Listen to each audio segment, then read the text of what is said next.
Congratulation भाई, तेरा तो 30 लाख का पैकेज लग गया। अब तो हर महीने 2.5 लाख रुपए जेब में आएंगे। अरे नहीं भाई, 2.5 लाख नहीं, सिर्फ 1.5 लाख आ रहे हैं जेब में हर महीने। ओ भाई स्कैम, पर ऐसे कैसे? आजा, तुझे भी एक रियलिटी चेक देता हूँ।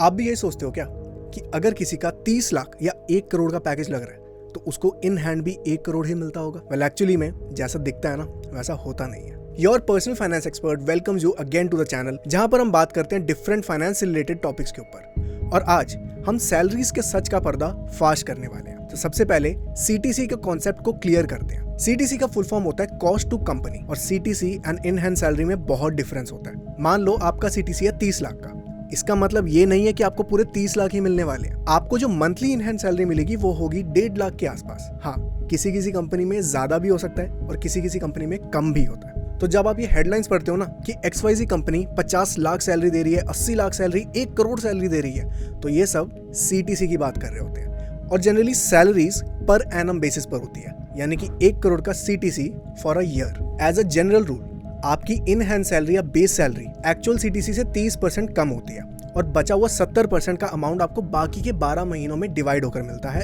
As a basic monthly salary. फिर ये सीटीसी का अमाउंट दिखाया क्यों जाता है? क्योंकि सीटीसी इंडिकेट करता है वो कॉस्ट जो डायरेक्ट कंपनी आप पर स्पेंड करती है, which includes training, joining bonus, quarterly और ईयरली बोनस, साथ साथ में travelling, food, health care, employees provident fund और बाकी सारी फैसिलिटीज। वैसे आप में से कितने लोगों को लगता था कि सीटीसी का मतलब होता है इन हैंड सैलरी? फटाफट से कमेंट करके बताओ। कंपनीज सीटीसी टर्म का यूज करके ना हम लोगों को जानबूझकर कंफ्यूजन में डालती है। ये तो वही बात हो गई कि एक्सपेक्ट किया गया था और मिला क्या। तो चलिए ये भी जान लेते हैं कि क्यों कहीं भी सीटीसी कोड करने की प्रैक्टिस को डिसकंटिन्यू नहीं किया जा रहा और कोई क्यों इस बारे में बात नहीं करता। If we look at the different stakeholders involved here, first would be students। जैसे आप मान लो आपकी जॉब लगी है 30 लाख के पैकेज की, तो आप शान से अपने पेरेंट्स को बताओगे कि मेरा तो 30 लाख का पैकेज लगा है, और आपके पेरेंट्स रिश्तेदारों को कॉल करके बताएंगे उनको जेलस फील कराने के लिए। अब आपका तो 30 लाख का पैकेज लग गया, अब बहुत खुश हो। पहले दिन आप ऑफिस जाते हो, अच्छे से काम करोगे, हार्ड वर्क करोगे, पर at the end of the month आपके अकाउंट में आएंगे 2.5 लाख नहीं, आपको मिलेंगे अप्रॉक्स 1.5 लाख हर महीने। अजीब लगेगा ना कि बोला कितना और मिला कितना। सेकंड स्टेक होल्डर्स होते हैं कॉलेजेस या फिर यूनिवर्सिटीज। कौन सा कॉलेज है जो नहीं चाहेगा कि उसकी प्लेसमेंट रिपोर्ट बड़े बड़े पैकेजेस से चमके? आखिर उसी को देखकर तो स्टूडेंट कॉलेज चुनता है। इसलिए कॉलेज वाले सीटीसी को अपनी प्लेसमेंट रिपोर्ट में शो करते हैं, जिससे नंबर बड़ा दिखे एंड स्टूडेंट उससे अट्रैक्ट हो। वो भला क्यों ही बेसिक सैलरी बताना चाहेंगे? अगर सैलरी कम दिखेगी, जो ऑब्वियसली वो नहीं चाहते, तो कम प्लेसमेंट पैकेज होने के चक्कर में वहां पर एडमिशंस भी कम होंगी, जो कि उनके लिए लॉस उठाने वाली बात हो गई। तो ऑब्वियस है कॉलेज भी इसके बारे में ज्यादा बात नहीं करता। और थर्ड स्टेक होल्डर होती है कंपनीज, जो एक्चुअल में सीटीसी का नंबर क्रिएट कर रही है। एज यू नो, कोई भी कंपनी हो वो अपने लिए बेस्ट कैंडिडेट चाहेगी, और वो भी चीपेस्ट सैलरी के अंदर। तो वो सीटीसी नंबर को इन्फ्लेट कर देते हैं 30 से 40% ज्यादा बेस सैलरी से, क्योंकि वो ये जानते हैं कि ये नंबर एक अच्छे कैंडिडेट को जरूर अट्रैक्ट करेगी। वैसे जेलस करने और अट्रैक्ट करने के अलावा भी सीटीसी बनाना इंपॉर्टेंट है। कंपनीज इस टर्म का यूज करके ट्रैक करती हैं कि एक एम्प्लॉय के ऊपर उनको कितना खर्चा करना पड़ रहा है, उसको दी गई सैलरी और बाकी फैसिलिटीज को मिलाकर। और सेम चीज एम्प्लॉय को भी पता होनी चाहिए। अब वो बात अलग है कि कंपनीज इस चीज को बढ़ा चढ़ाकर दिखाती हैं और फिर इंटरव्यू के टाइम पर नेगोशिएट करके इवन अमाउंट तक ले आती है। मतलब कि एक्चुअल कोटेड सीटीसी था 45 लाख, और वैकेंसीज या फिर एड्स के अंदर बताया गया वो 50 लाख है, और इंटरव्यूज में नेगोशिएट करके उसको 45 लाख या फिर उससे भी कम में ले आए। समझ रहे हो क्या चल रहा है मार्केट में? अब जरा बात करते हैं फॉरेन मार्केट की।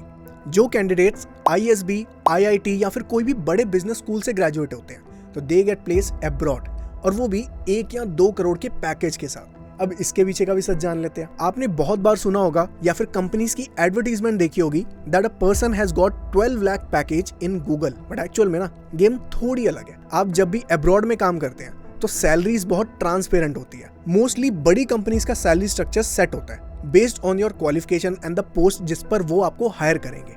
अगर आप गूगल में जाएंगे ना, तो ऐसा नहीं है कि वहां पर सैलरी नेगोशिएट करने लगेंगे।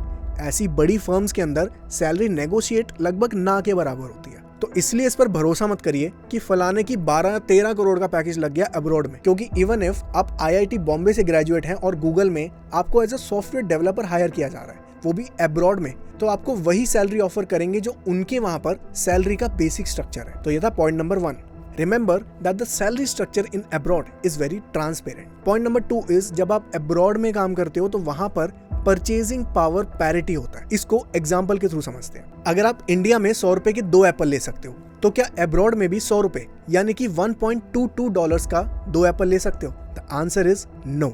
यूएस एंड यूरोप जैसी डेवलपिंग कंट्रीज में purchasing power goes down because US is already a rich country. वहां पर सब कुछ इंडिया के हिसाब से बहुत महंगा है and people there can afford it. Housing महंगी है, ग्रोसरीज महंगी है, मेडिकल केयर महंगा है, सब कुछ काफी महंगा है। तो वहां का 10-12 करोड़ का पैकेज इंडिया में 1 करोड़ के पैकेज के बराबर है, बल्कि इंडिया का 1 करोड़ रुपए ज्यादा है।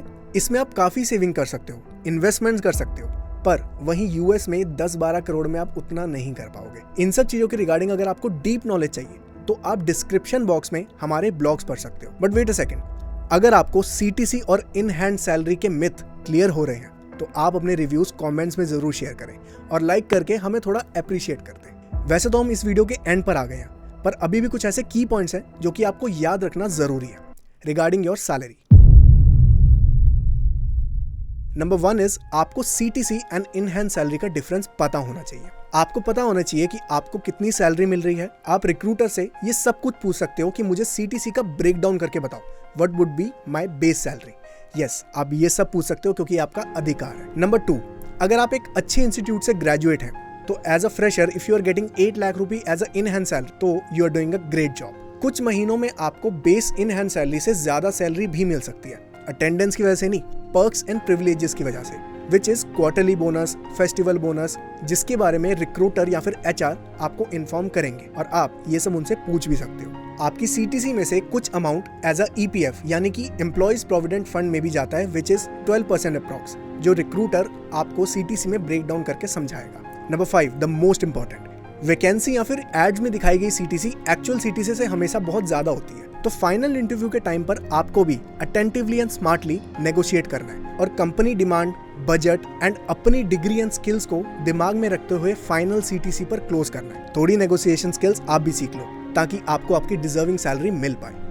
अगर आप नेगोशिएशन स्किल सीखना चाहते हो तो जल्दी से कमेंट करके बताओ, आपकी डिमांड पर नेक्स्ट वीडियो जरूर आएगी। आई होप आपको सीटीसी एंड बेस सैलरी में कितना डिफरेंस है समझ आ गया होगा।